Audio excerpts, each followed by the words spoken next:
Ah, voici la vidéo très attendue, la puce électronique de Roswell à Silicon Valley. Il y en a quand même un qui a eu le culot de me dire ouais, tes dessins, un don, espèce de connard, j'ai jamais fait d'école. Eh, quand t'as réussi à faire ça, j'ai jamais fait d'école, rien, jamais d'école d'art. Mec, là, je sais plus comment il s'appelle, j'ai effacé, de toute façon, je réponds même plus, c'est une perte de temps. T'as des cons qui disent, en plus, ils disent, ouais, ça fait prétentieux. Mais qu'est-ce qu'il y a de prétentieux à faire des croquis Ah, c'est prétentieux, maintenant, on doit fermer nos gueules. Ça, c'est toujours des gens, c'est des trolls, ils font jamais voir leur tronche, on sait même pas qui c'est. Voilà, c'est une tête d'extraterrestre, je sais pas quoi, de toute façon, une tête de fion, quoi. Voilà, il fait jamais voir sa tronche, on sait pas qui c'est, il est là, et puis ça crache ça haine. Pourquoi, j'en sais rien. Quand tu vas avoir à faire ça, mon pote, on en reparlera. Ok. Regarde. Voilà. À partir de là, mon pote, quand tu vas avoir à faire ça, on en reparlera. Et puis c'est tout. Et je peux encore faire mieux. Tu vois. Voilà.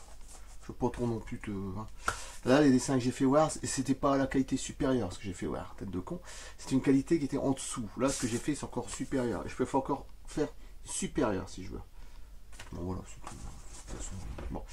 Il y a toujours des gens pour critiquer. C'est infernal sur Internet. On sait pas, c'est de la jalousie, c'est de la méchanceté. On sait pas. Mais qui dégage, qui fout la paix, qui rentre chez lui. Ouais. La puce électronique de Roswell à Silicon Valley. C'est incroyable, j'ai dû effacer parce que c'est encore de la méchanceté. On sait pas pourquoi. Tu mettras sur pause sur le dessin que tu viens de voir et puis t'en reparleras. T'inquiète, je ferai encore mieux. Alors, au lendemain de Roswell, contact extraterrestre. Un ancien officier du Pentagone. Alors là, c'est très intéressant. C'est la troisième partie que je fais. Hein. Voilà. Et là, c'est la puce électronique de Roswell à Silicon Valley. Et c'est parti, parce qu'elle va être très longue, je sais pas, 3/4 d'heure, 1 heure, je sais rien, je sais qu'elle va être très longue. Donc c'est parti. Ah, les gens ils sont rigolos quand même. Toujours en train de critiquer. Ouais, ça fait prétentieux, ouais, ça peut te foutre que ça fait prétentieux. J'ai pas le droit de faire un dessin. Non mais il y a un croquis qui se peut te foutre. C'est quand même incroyable ce monde.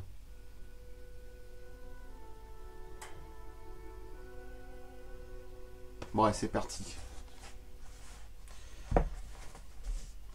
Je vais pas être méchant parce que j'étais prêt à dire un truc, mais je peux le dire. Hein. Parce que je vaut mieux que ça reste dans la tête. La puce électronique de Roswell à Silicon Valley. Tandis que le projet de vision nocturne était en cours à Fort Belvoir et que l'équipe du projet Horizon tentait d'aller à contre-courant de la gestion civile du programme spatial des États-Unis, je me concentrais sur l'artefact de Roswell qui était particulièrement intriguant. Les galettes carbonisées semi-conductrices qui s'étaient détachées d'un plus gros dispositif. Ça va être très intéressant cette vidéo-là, je vous le dis tout de suite. Comme j'ignorais leur fonction, j'en avais pas ma priorité jusqu'à ce que le général Trudeau me demande d'y regarder de plus près. Parlez-en aux experts en fusée d'Alamogordo Phil. Je pense qu'ils sauront quoi en faire.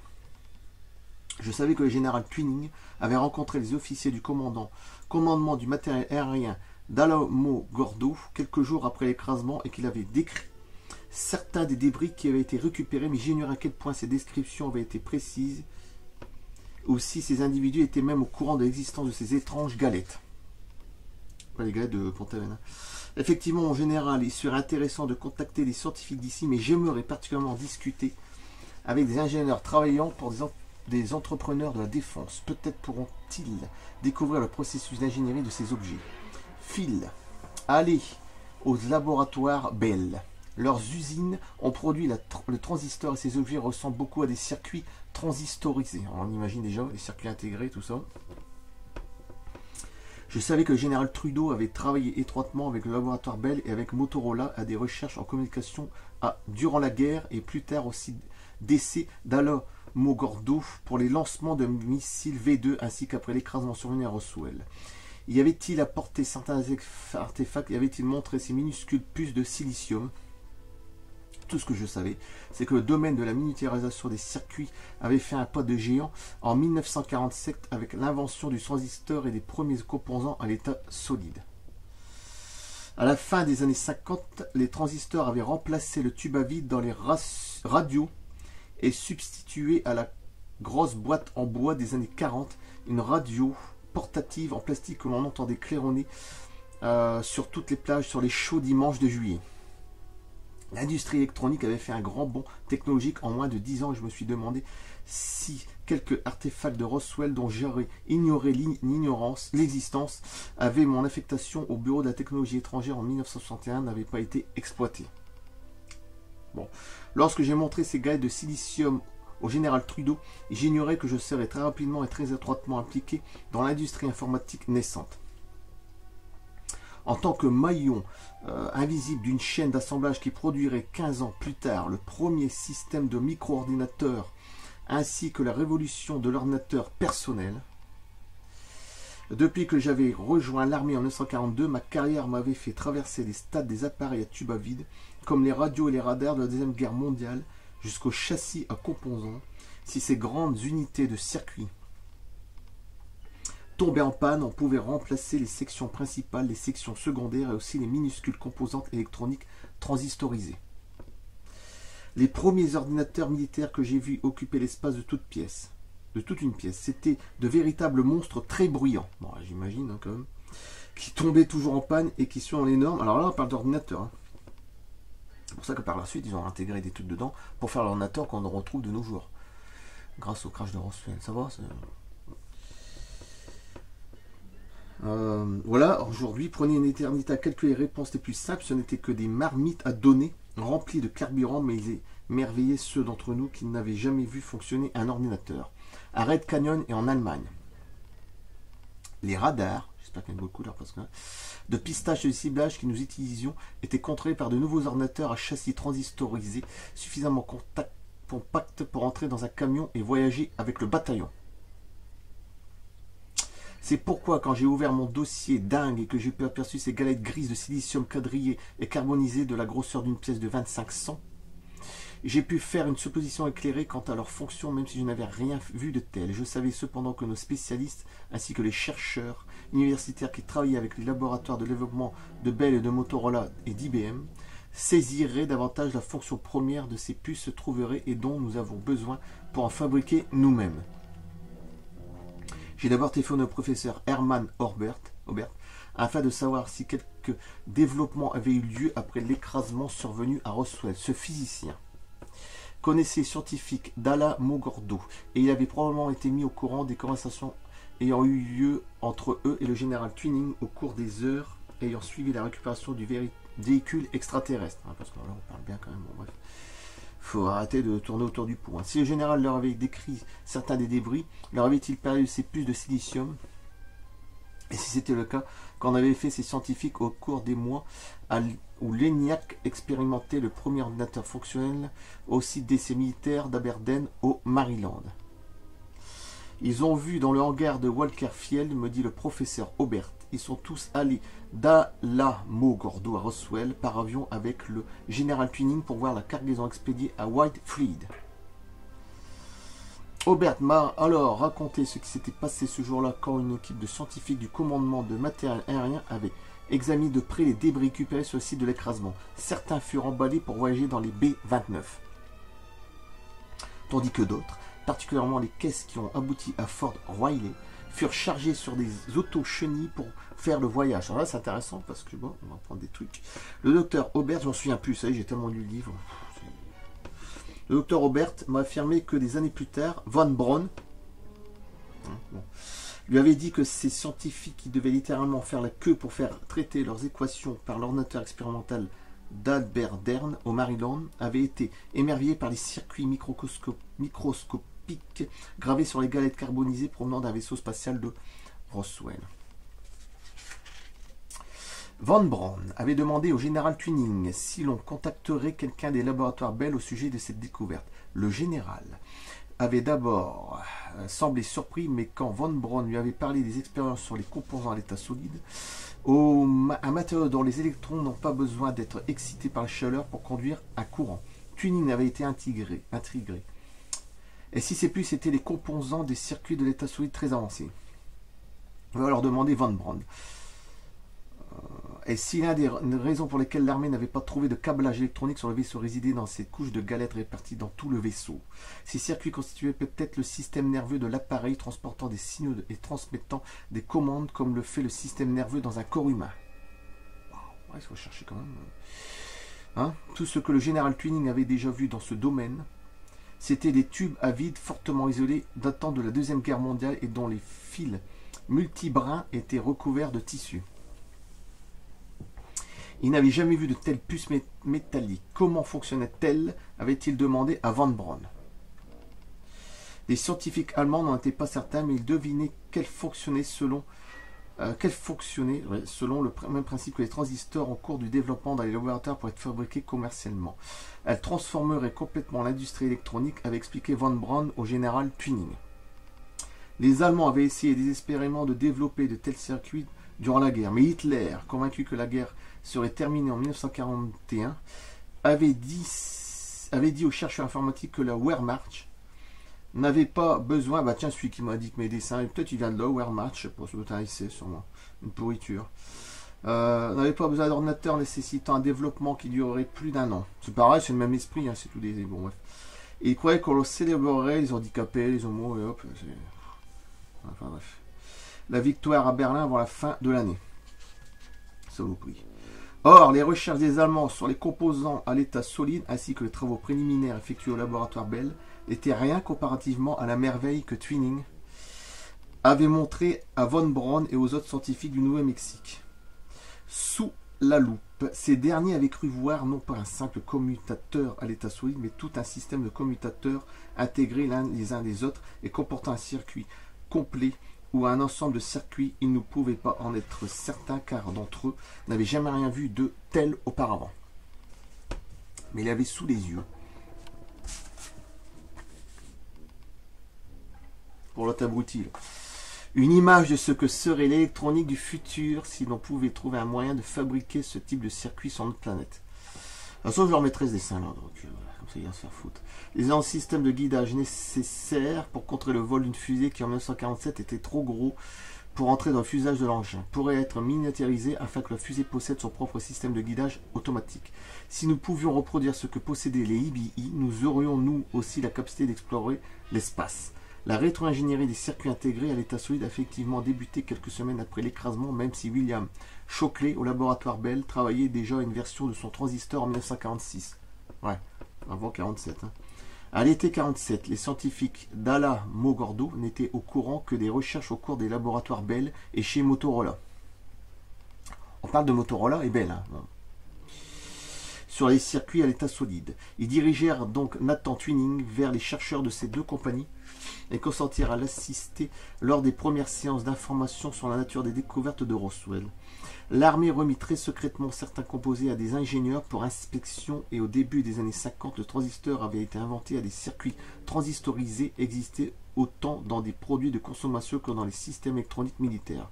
L'époque du tube à vide, la seule pièce d'une technologie vieille de 8 décennies sur laquelle avait été fondée toute une génération de dispositifs de communication dont la télévision et les ordinateurs numériques. Tire à sa fin avec l'apparition d'une toute nouvelle technologie découverte dans le désert de Roswell. Le tube à vide des récepteurs radio était un héritage des expériences sur le courant électrique effectuées au XIXe siècle. Comme pour plusieurs grandes découvertes scientifiques, la théorie à l'origine du tube à vide fut presque le fruit du hasard, si on ne s'est pas aperçu de son importance que plus tard. Le tube à vide des récepteurs radio a probablement atteint sa grande utilité au cours des années 30 et jusqu'à la fin des années 50, soit jusqu'à ce que la technologie découverte à Roswell le rende désuet. Le principe à l'origine du tube à vide, découvert par Thomas Edison, bon alors attention, Thomas Edison, il n'y avait pas qu'Edison, il y avait aussi Nikola Tesla que je préférais beaucoup plus, mais bon, ça c'est mon... Voilà. Au cours des années 1880, alors qu'il expérimentait divers composants pour son ampoule incandescente, était celui-ci un courant qui circule typiquement dans les deux directions le long d'un matériau conducteur, tel un fil peut circuler dans une seule direction s'il passe dans un vide. Ce courant dirigé, appelé l'effet Edison, est le principe scientifique à l'origine de l'illumination du filament à l'intérieur du vide de l'ampoule électrique incandescente d'une technologie qui est remarquablement restée le même depuis un siècle. Oui, c'est ça qui est quand même incroyable. Or, cette technologie découverte par Edison au cours des années 1880, puis mise de côté et expérimentée de nouveau au début de du XXe siècle, pardon, possédait une autre fonction tout aussi importante. Comme le flux d'électrons traversant le filament allait dans une seule direction, le tube à vide était alors un genre de commutateur atomique, automatique. Il suffisait d'exciter le flux d'électrons traversant le fil pour que le courant ne circule que dans la direction voulue. On n'avait pas besoin d'un commutateur servant à activer un circuit manuellement, car le tube à vide le faisait. Edison avait découvert la première commutateur automatique qui pouvait être appliquée à des centaines de produits électroniques, alors des appareils radio, avec lesquels j'ai grandi au cours des années 20 au réseau des communications et radars de la Deuxième Guerre mondiale et jusqu'au téléviseur des années 50. En fait, le tube radio était l'unique composant qui a permis de créer le réseau de communication mondial qui était déjà en place au début du XXe siècle. Les tubes à vide avaient aussi une autre application importante qui ne fut découverte que lorsque les expérimentateurs de la science informatique naissance ont reconnu le besoin pour eux-mêmes dans les années 30 et de nouveau dans les années 40. Comme ces tubes étaient des commutateurs ouvrant et fermant des circuits, on pouvait les programmer pour reconfigurer un ordinateur afin qu'il accomplisse diverses tâches. En principe, l'ordinateur lui-même est resté essentiellement le même type d'appareil de calcul qui fut inventé par Charles Babbage, ou Babbage comme l'autre là qui m'a pour mes dessins, Babbage. Je vais l'appeler Babbage, comme ça qu'on dit dans le Nord. Dans les années 1830, il s'agissait d'une série de roues internes agissant comme compteur et d'une section de mémoire emmagasinant des chiffres jusqu'à ce que vienne leur tour d'être traités.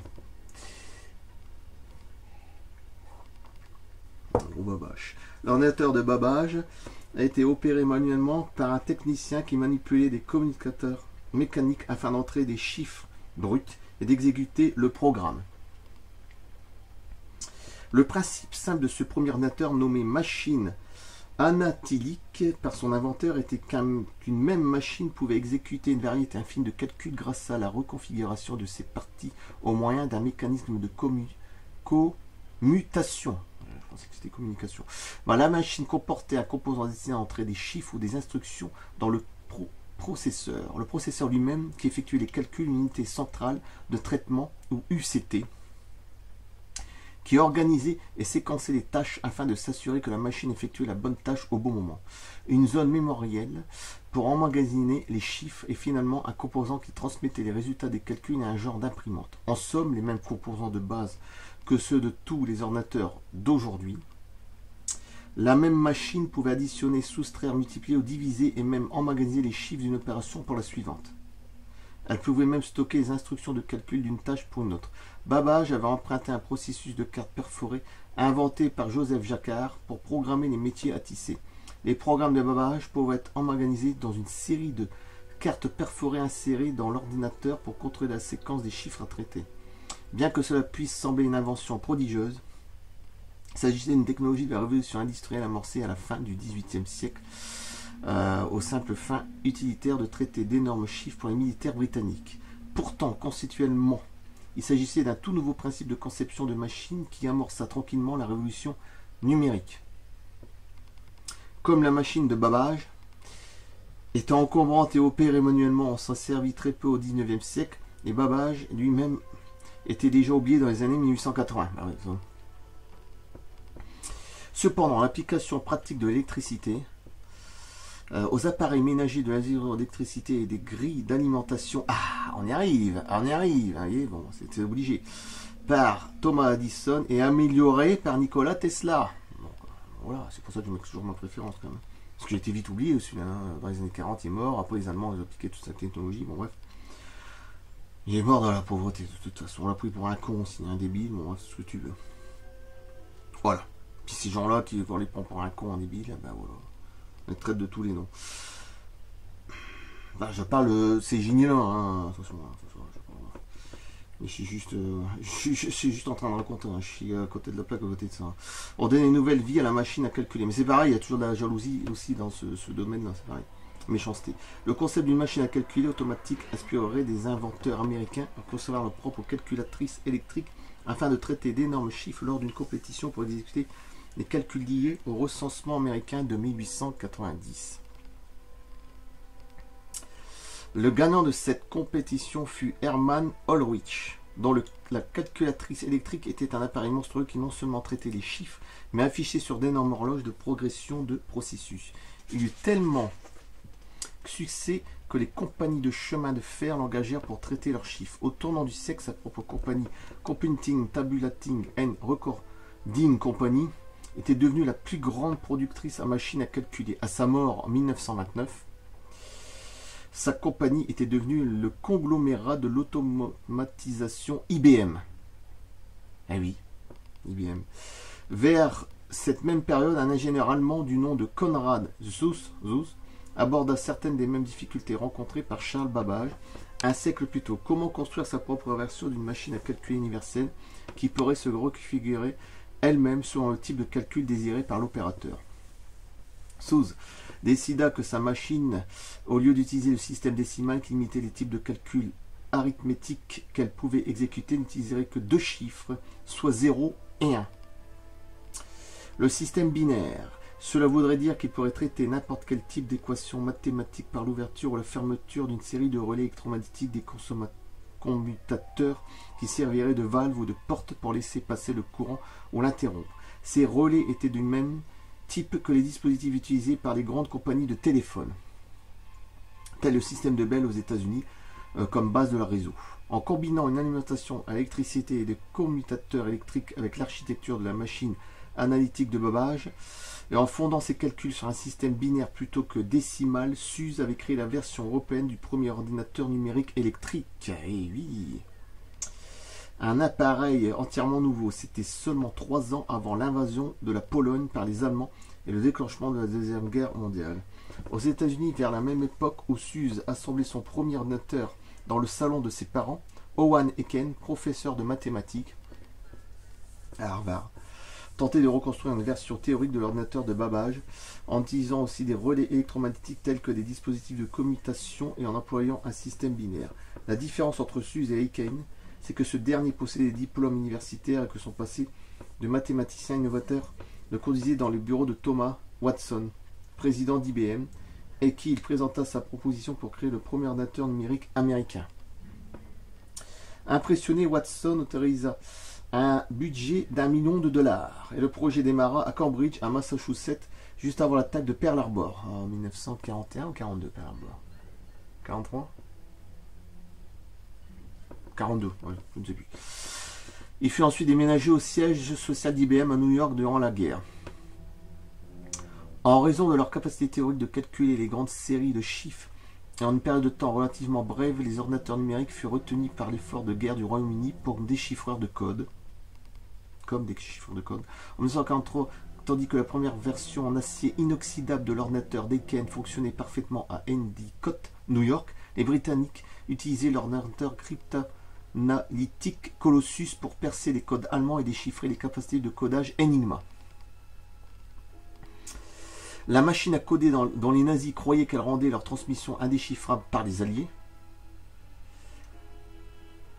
Contrairement à l'ordinateur IBM Aiken à Harvard et à l'ordinateur expérimental à Konrad Zuse à Berlin, le Colossus utilisait les tubes à vide comme commutateur de relais et était donc des centaines de fois plus rapide que tout ordinateur expérimental utilisant des relais électromagnétiques. Par conséquent, il constituait une véritable avancée car il combinait la vitesse de la technologie de tubes à vide avec la conception du composant de la machine analytique pour créer le premier ordinateur numérique de l'ère moderne. Le Colossus était si efficace que les Britanniques éprouvèrent bientôt le besoin d'en construire d'autres pour traiter le nombre croissant de transmissions cryptées qu'envoyaient les Allemands. Ignorant que les Alliés décodaient chaque mot à chaque tournant, même aujourd'hui, je soutiens que l'avantage technologique dont jouissaient les Alliés pour l'obtention de renseignements, spécifiquement les ordinateurs déchiffreurs de code et les radars, nous a permis de gagner la guerre malgré les succès initiaux d'Hitler et son avantage militaire de départ. L'utilisation de l'ordinateur numérique par les Alliés durant la Deuxième Guerre mondiale illustre bien qu'un avantage technologique peut faire la différence entre la victoire et la défaite, quels que soient les types d'armes ou le nombre de combattants déployés par l'ennemi. L'expérience informatique des Américains et des Britanniques durant la guerre ainsi que l'engagement de notre gouvernement à développer un ordinateur numérique viable ont conduit à la création au cours des premières années de l'après-guerre d'un ordinateur nommé Electronic Numerical Integrator and Calculator, ou ENIAC. Oui, ENIAC. Celui-ci était une idée de Howard Aiken, et du regretté mathématicien John Voigt Newman, l'un des premiers conseillers de l'équipe d'experts de la division recherche et développement de l'armée. Même s'il opérait à partir d'un système décimal plutôt que binaire et qu'il avait une très petite capacité de mémoire et reposait sur la technologie de commutation de tubes à vide pour son époque, il fut le premier de ce que l'on appelle aujourd'hui des broyeurs de chiffres. Comparativement aux ordinateurs personnels d'aujourd'hui, qui sont le fruit d'un développement échelonné sur plusieurs années, ENIAC était un véritable dinosaure. Il était bruyant, chaud, encombrant, irrégulier et requérait l'alimentation électrique de toute une ville. Il ne pouvait pas fonctionner très longtemps car les tubes à radio, jamais fiables, même dans les meilleures conditions, s'éteignaient au bout de quelques heures et devraient être remplacés. Néanmoins, la machine fonctionnait traitant les chiffres qu'on leur fournissait et pavait la voie au modèle suivant qui refléterait la conception architecturale, symbolique et sophistiquée de John Voigt Newman. Von Neumann avait proposé de conserver les programmes en permanence dans l'ordinateur au lieu de les introduire chaque fois qu'on avait besoin. Si l'on considérait les programmes eux-mêmes comme des composants de la machine stockés, en matériel, l'ordinateur pourrait passer d'un programme à un autre et même de la routine d'un sous-programme à celle d'un autre au besoin pour résoudre les problèmes. Cela veut dire que de grandes routines pouvaient être divisées en sous-routines, lesquelles pouvaient être organisées en modèles pour résoudre des problèmes similaires. Dans des applications complexes, les programmes rappelleraient sans cesse d'autres programmes sans besoin d'intervention humaine et pourraient même modifier les sous-programmes pour qu'ils conviennent à l'application. Von Neumann avait inventé la programmation par bloc qui fut à la base de l'ingénierie sophistiquée de la programmation commerciale à la fin des années 50 et 60, ainsi que l'arrière-grand-mère de la programmation d'aujourd'hui orientée sur l'objet. En 1947, tous les éléments étaient enfin réunis. La conception de la machine, l'alimentation électrique, la technologie de tube à vide, la logique du traitement machine, architecture mathématique de von Neumann, ainsi que les applications pratiques pour utiliser l'ordinateur. Quelques années à peine avant le milieu du XXe siècle, l'ordinateur lui-même était le produit d'une réflexion d'une technologie du XIXe siècle. En fait, en raison des limites du tube radio, de l'énorme source d'alimentation nécessaire pour faire fonctionner l'ordinateur et des exigences requises pour son refroidissement, son développement semblait dans un cul-de-sac, même si IBM et les laboratoires Bell investissaient des sommes astronomiques pour la conception et le développement d'un ordinateur dont le fonctionnement et l'entretien seraient moins dispendieux. Cela semblait alors une chimère, compte tenu de l'état de la technologie de l'ordinateur numérique vers 1947. C'est vrai que ça remonte, hein, qui ne pouvait produire qu'un monstre maladroit dont la construction et le fonctionnement étaient très coûteux. C'est alors qu'un vaisseau extraterrestre tomba du ciel dans le désert de Roswell et que tout changea du jour au lendemain. Et c'est ça qui est incroyable quand même. À partir de là, la technologie elle a complètement changé. Hein. En 1948, le premier transistor à jonction, un sandwich microscopique composé de silicium de type N dont certains atomes ont un électron supplémentaire de silicium de type P dont certains atomes ont un électron en moins, fut conçu par le physicien William Shockley. L'invention fut attribuée au laboratoire Bell Telephone et comme par magie, le cul-de-sac dans lequel s'était arrêté le développement de la génération d'ordinateurs dinosaures ENIAC disparut et une autre nouvelle génération de circuits miniaturisés prit son essor comme par hasard. Alors que le circuit à tube radio requérait une énorme source d'alimentation pour le réchauffement parce que la chaleur générée l'électricité nécessaire à son fonctionnement, le transistor nécessitait très peu d'énergie, à aucun temps de réchauffement car il amplifiait le flux d'électrons qui permettrait dans sa base, comme s'il ne nécessitait qu'un faible courant, il pouvait être alimenté par deux piles. Puisqu'il n'avait pas besoin d'une source de chaleur pour générer un courant et qu'il était minuscule, on pouvait en placer plusieurs dans un tout petit espace, ce qui permettait la miniaturisation des composants du circuit. Enfin, comme il ne finissait pas pour s'éteindre comme un tube radio, il était beaucoup plus fiable. Ainsi, quelques mois après l'écrasement survenu à Roswell et la première divulgation de la technologie des galettes de silicium, et des compagnies étaient déjà impliquées dans la recherche et le développement des ordinateurs, les limitations dues à la taille et l'alimentation de l'ordinateur sont soudain tombées et la génération suivante a pu entrer en développement. Cela donna à la division recherche et développement de l'armée, particulièrement durant les années où j'y travaillais, l'occasion d'encourager ce développement par des contrats de la défense demandant l'utilisation de circuits intégrés par des générations subséquentes de systèmes d'armement. Plus d'un historien de l'ère de micro-ordinateurs a écrit que personne avant 1947 n'avait prévu l'invention du transistor, ni même rêvé d'une toute nouvelle technologie fondée sur les semi-conducteurs qui étaient à la base de silicium et non de carbone comme le tube incandescent d'Edison.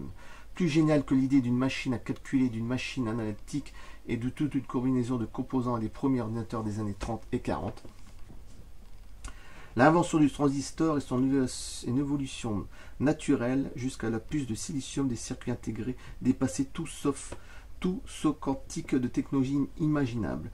Toute la courbe de développement du tube radio depuis les premières expériences d'Edison avec un filament pour son ampoule incandescente jusqu'au tube à vide qui formait les mécanismes de commutation ENIAC a duré environ 5 ans.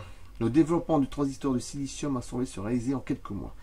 Si je n'avais pas vu de mes propres yeux les galets de silicium provenant du vaisseau spatial de Roswell, parce qu'il faut le ressouligner quand même, si je ne les avais pas tenus entre mes mains, si j'en avais pas parlé à Hermann Oberth et à Werner von Braun, ou Hans Kotler, si je n'avais pas entendu les rapports de ces scientifiques aujourd'hui décédés sur les rencontres qui ont eu lieu entre Nathan Twining Van Der Busch et des chercheurs de laboratoire Bell, j'aurais pensé que l'invention du transistor était un miracle.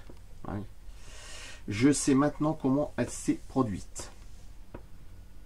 Comme l'histoire le relève, l'invention du transistor ne fut que le début de la technologie du circuit intégré qui s'est développée au cours des années 50 et qui se poursuit toujours à ce jour. Lorsque j'y suis devenu impliqué personnellement en 1961, le marché américain avait déjà assisté au rééquipement du Japon et de l'Allemagne au cours des années 50, ainsi qu'à celui de la Corée et de Taïwan à la fin de cette même décennie et au début de la suivante. Le général Trudeau s'en occupait non pas parce qu'il considérait ces pays comme nos ennemis économiques, mais parce qu'il croyait que l'industrie américaine en souffrirait à cause de sa complaisance quant à la recherche et au développement des bases.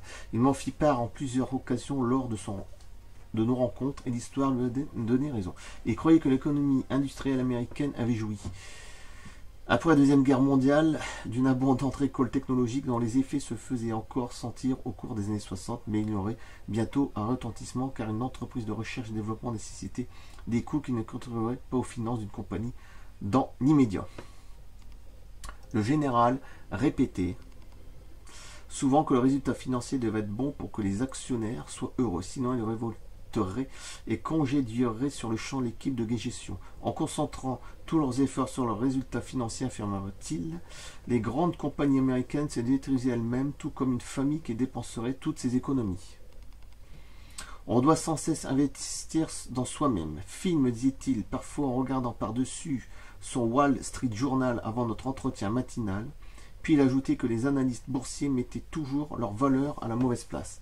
Bien sûr que ces compagnies doivent faire des profits, mais les Japonais et les Allemands connaissent la valeur de la recherche de base. M'a-t-il dit un jour, les compagnies américaines s'entendent à ce que le gouvernement paie pour toute leur recherche et que ce que nous devons faire, vous et moi, si nous voulons qu'elles continuent à travailler, mais il viendra un temps où nous n'aurons plus le moyen de payer. Qui alors réglera la note? C'est Bibi. Le général Trudeau craignerait que les nouveaux produits électroniques basés sur des circuits miniaturisés créent de tout nouveaux marchés qui nuiraient aux compagnies américaines. Selon lui, il devenait moins coûteux que pour les compagnies américaines qui avaient lourdement investi dans la technologie de fabrication au XIXe siècle de faire manufacturer leurs produits en Asie, où de compagnies s'étaient déjà rééquipées après la guerre afin de produire des composants transistorisés plutôt que de fabriquer elles-mêmes.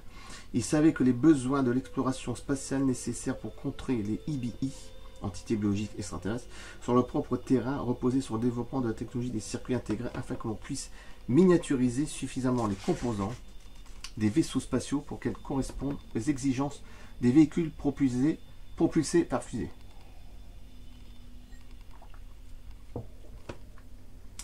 La course pour développer des missiles et des armements plus intelligents nécessitait aussi le développement de nouveaux types de circuits pouvant occuper de moins en moins d'espace. Or, les industries japonaises et allemandes rééquipées étaient les seules capables de tirer profit immédiatement de ce que le général Trudeau appelait la nouvelle électronique.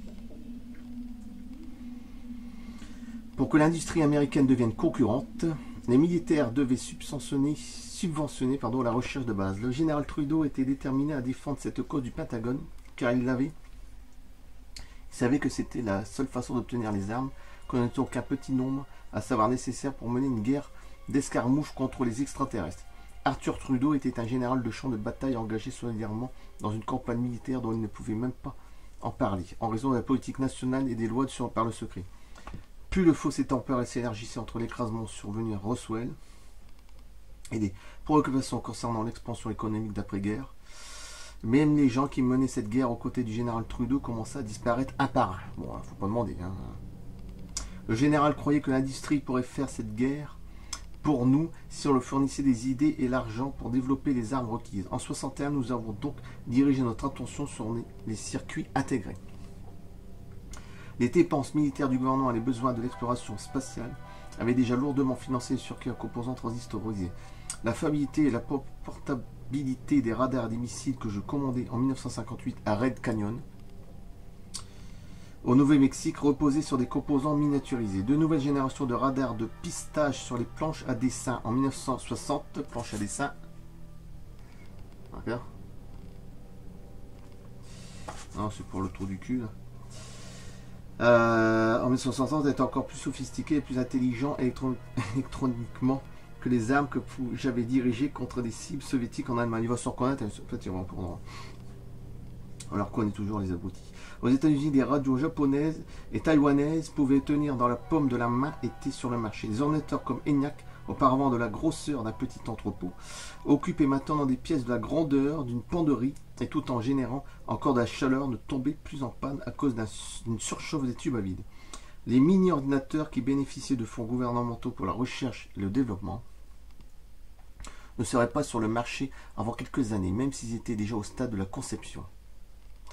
Les téléviseurs et les phonographes stéréophoniques dotés d'un électronique à l'état solide arrivaient sur le marché et des compagnies comme IBM, Sperry-Rand et NCR commençaient à placer des machines de bureau électroniques. C'était le début d'une nouvelle ère électronique facilitée partiellement par le financement gouvernemental de la recherche de base dans le développement de la fabrication de produits à circuit intégrés. Vous imaginez que tout ce que je suis en train de dire depuis tout à l'heure, c'est depuis le crash de Roswell, tout ce qu'ils ont récupéré.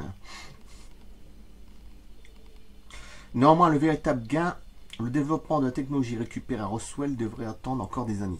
Quand il se produisit, encore une fois stimulé par les besoins de voyages spatiaux et de développement d'une arme militaire, il causait une nouvelle révolution. Bah oui, c'est ça le problème. L'histoire du circuit imprimé et du microprocesseur est aussi celle d'une technologie qui a permis aux ingénieurs de réussir de placer de plus en plus de circuits dans des espaces de plus en plus petits. Pardon, c'est l'histoire du circuit intégré qui s'est développé tout au long des années 60 et qui a évolué à une intégration à grande échelle au début des années 70 et à une intégration de très grande échelle au milieu de cette même décennie, juste avant l'émergence des premiers véritables ordinateurs personnels. Puis, en une intégration en super grande échelle, au début des années 1980, pile poil ma naissance, les ordinateurs du bureau d'aujourd'hui à disque dur de 200 MHz et multi-gigaoctets, dont le résultat sont le résultat de la technologie du circuit intégré qui a débuté dans les années 60 et qui s'est poursuivi jusqu'à aujourd'hui. Le passage du circuit intégré de base, imprimé et transistorisé des années 60 à son intégration à grande échelle fut rendu possible par le développement au microprocesseur en 1972. Depuis 1972, ils vont plus sur la Lune. Parce qu'ils ne sont pas la bienvenue. Bon, ça, c'est juste un petit truc que je voulais mettre entre deux. Une fois que le développement d'un circuit de plus en plus compact a été inspiré par l'invention du transistor en 1948, alimenté par le besoin de développer des ordinateurs plus petits, plus rapides et plus performants, ce développement a progressé naturellement jusqu'à ce que les ingénieurs d'Intel développent le premier microprocesseur, une unité centrale de traitement de 4 octets appelée 4004 4 octets, en 1972. Cette année-là marqua le début de l'industrie du micro-ordinateur, même si les premiers micro-ordinateurs personnels ne sont apparus que sur le marché qu'après le développement du 8080A d'Intel. Cette puce d'ordinateur est au cœur de l'ordinateur Altair, le premier appareil à comporter une version du langage de programmation de haut niveau appelé BASIC, qui permettait à des non-ingénieurs de programmer la machine et de créer des applications pour celle-ci. Bientôt, des compagnies comme Motorola et Zilog mirent sur le marché leur propre microprocesseur et dès 1977, l'Apple II Apple II, alimenté par le Motorola 6502, était aussi sur le marché, rejoint par le radio Shack 8081. Le Commodore PET, l'Atari et le Enkit opérationnellement en son cœur même, les microprocesseurs possèdent les mêmes fonctions du traitement binaire et les mêmes grandes séries de commutateurs numériques que ses ancêtres.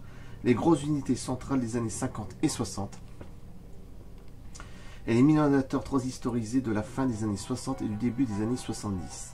Fonctionnellement, le microprocesseur effectue le même type de tâches que la machine analytique de Babbage des années 1830. Lire des chiffres, stocker des nombres, les traiter logiquement et sortir des résultats. Le microprocesseur le fait simplement dans un espace beaucoup plus petit et à une vitesse beaucoup plus grande. En 1979, la compagnie Apple Computer avait déjà commencé à vendre le premier système d'exploitation d'ordinateurs personnels à disquette pour le stockage de données et de programmes qui accélérera davantage la révolution du micro-ordinateur. Non seulement des utilisateurs pouvaient entrer des données au moyen d'un clavier ou d'un magnétophone à cassette, mais ils pouvaient stocker des quantités relativement importantes de données telles que des documents et des projections mathématiques sur des disques millaires transportables, effaçables et interchangeables que l'ordinateur pouvait lire. Réservé jusque-là aux amateurs électroniques, l'ordinateur atteignit désormais le lieu de travail. Dès la fin de l'année, l'introduction par MicroPro du premier logiciel de traitement de texte parfaitement fonctionnel, appelé WordStar, et l'apparition par Personnel Software.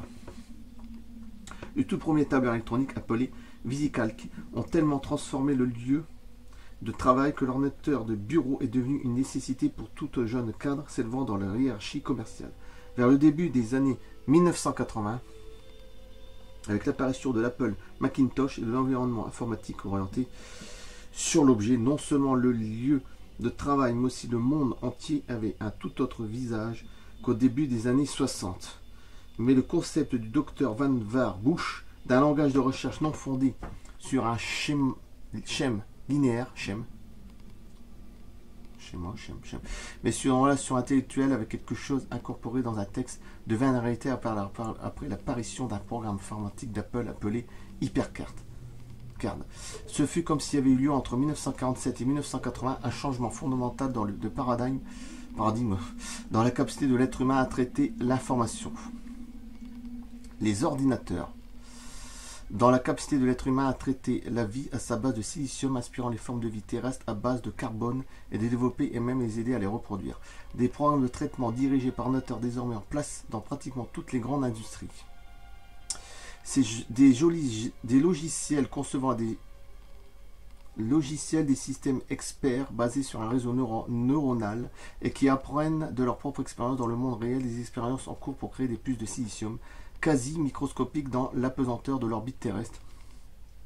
Tout cela peut laisser présager une époque où des usines orbitales automatiques fabriqueront régulièrement du nouveau matériel en silicium pour des microprocesseurs plus sophistiqués que nous pouvons imaginer présentement. Si tout cela arriverait, ne pourrait-on pas avancer que les galettes de silicium occupées à Roswell étaient de véritables maîtres et voyageurs de l'espace et que les EBE étaient leurs hôtes ou leurs serviteurs? Une fois implantés avec succès sur la Terre, alors que notre civilisation a atteint un stade préparatoire pour le développement des premiers ordinateurs numériques, ce courant de développement naturel depuis l'invention du transistor ne nous conduirait-il pas à la réalisation d'un symbiose avec le matériel de silicium qui porte nos données et nous permet de devenir plus créatifs et plus puissants, tout en nous aidant à développer une base technologique pour nos systèmes d'armement permettant de protéger notre planète contre les EBE. L'écrasement survenu à Roswell fut peut-être aussi le mécanisme d'implantation d'une forme de vie non humanoïde, entièrement étrangère, survivant d'un hôte à un autre comme un virus, un Ebola numérique que nous, les humains, nous transporterons un jour sur une autre planète. Ou si un ennemi voulait implanter dans une civilisation le parfait mécanisme d'espionnage ou de sabotage. L'implantation de la puce électronique dans la technologie par l'EBE serait alors la méthode parfaite. Fut-elle implantée comme un instrument de sabotage ou comme un cadeau? On arrive à la fin. Finalement, ça va faire incroyable. 3/4 d'heure. Analogue à celui du feu. L'écrasement survenu à Roswell en 1947 fut peut-être un événement qui devrait se produire, comme un fruit empoisonné tombant d'un arbre dans un terrain de jeu. De la première bouchée, le poison fait son effet. C'est comme hallucinant, ça fait 3 vidéos qui font pratiquement 3/4 d'heure. Modérez vos transports films, me disait le général Trudeau quand je spéculais trop. Souvenez-vous qu'il vous faut parler à ensemble scientifique et les laboratoires Bell attendent de voir le rapport que vous ferez après avoir parlé au groupe d'Alamogordo.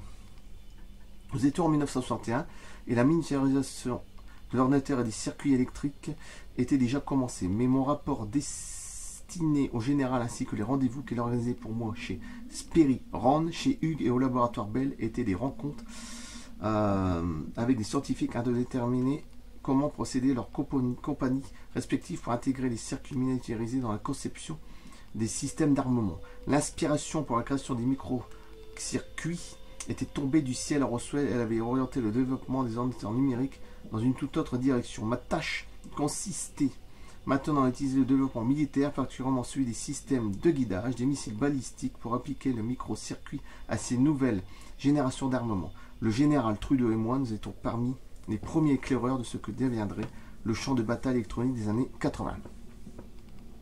Ne vous inquiétez pas, général, tous mes rendez-vous sont pris, lui dis-je. Je savais à quel point je pouvais m'enthousiasmer, mais j'étais d'abord un officier du renseignement.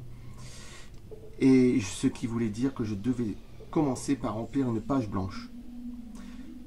Mais je pense que les gens des laboratoires Bell ont déjà vu ces choses-là, ajoutai-je. Effectivement, ils en avaient vu en 1947. Eh oui. Voilà. C'était très long. Encore une fois, mais c'était 3 quarts d'heure. Je voyais beaucoup plus, c'est marrant, parce que vu de mon page, je voyais beaucoup plus. Je suis un petit peu surpris. Bon, enfin, c'est, voilà. De la puce électronique de Roswell à Silicon Valley.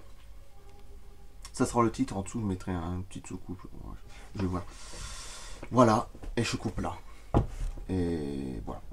Je pense pas que je ferai une 4ème vidéo, je ne pense pas que ça va être très long, parce que là, je pense que 3 vidéos de 3 quarts d'heure, ça fait quand même 2h15, 2h20, c'est quand même énorme.